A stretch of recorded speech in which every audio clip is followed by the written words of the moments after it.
Hello everyone, আসসালামু আলাইকুম। আশা করি সবাই ভালো আছেন। আমরা আলহামদুলিল্লাহ আল্লাহর রহমতে ভালো আছি। আজকে আবারও নতুন আরেকটা রেসিপি নিয়ে আপনাদের মাঝে হাজির হয়ে গেলাম। আজকের রেসিপি হলো রুই মাছের ডিম রেসিপি। তো এই রুই মাছের ডিম রেসিপি কিভাবে তৈরি করি তা আপনাদেরকে দেখিয়ে দেব।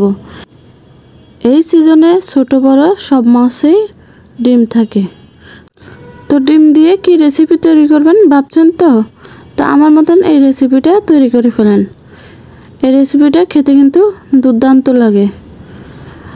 তো যারা মাছের ডিম খেতে পছন্দ করে না তারাও আঙ্গুল ছিটে পুটে খাবে। তো চলেন ডিমের রেসিপিটা শুরু করা যাক। এই ডিম রেসিপি তৈরি করার জন্য চুলাতে একটা কড়াই বসিয়ে দিলাম। এখানে দিয়ে দিলাম 3টা পরিমাণের পেঁয়াজ কুচি, দিয়ে দিলাম পরিমাণ মতন রেগুলার তেল। তো ভালো করে পেঁয়াজটাকে একটু নেড়ে ছেড়ে নিব।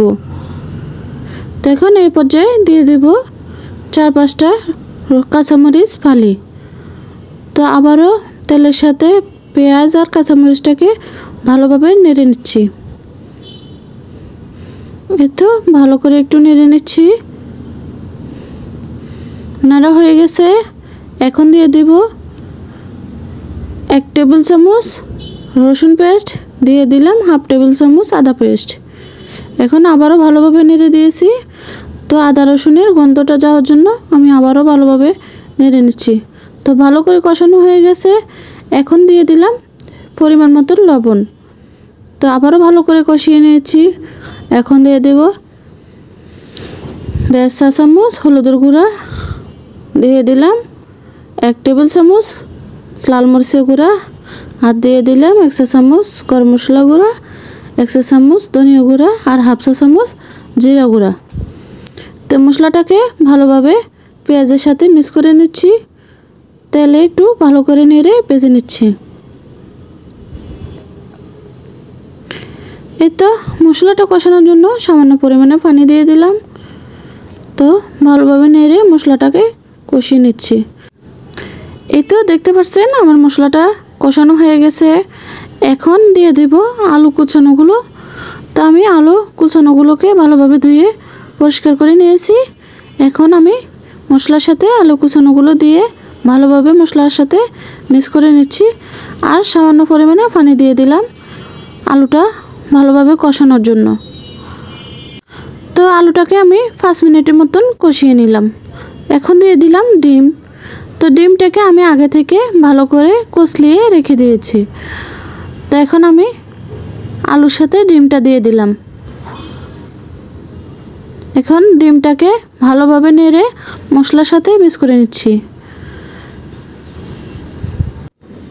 আর এখন ডিমটাকে ভালোভাবে নেড়ে নেড়ে রান্না করে নিতে হবে, না হলে নিচে লেগে যেতে পারে। এ পর্যায়ে ডিমটাকে ভালোভাবে নেড়ে নেড়ে ডিমটা রান্না করে নিতে হবে। এই তো দেখতে পাচ্ছেন আমি ভালোভাবে নেড়ে নেড়ে নিচ্ছি। এই তো ডিমটা আমার প্রায় সিদ্ধ হয়ে গেছে। এখন আমি আবারও ভালো করে নেড়ে ভেজে নেব।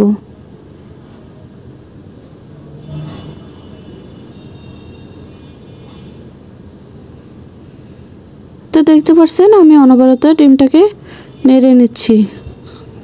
তো আমার ডিমটা ভাজা হয়ে গেছে। আমি এখন ডিমটাকে নামিয়ে নেব।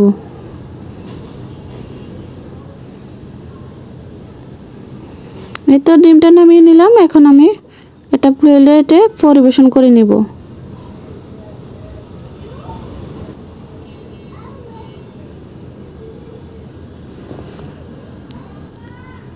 আশা করি আপনাদের কাছে এই ডিম রেসিপিটা ভালো লেগেছে।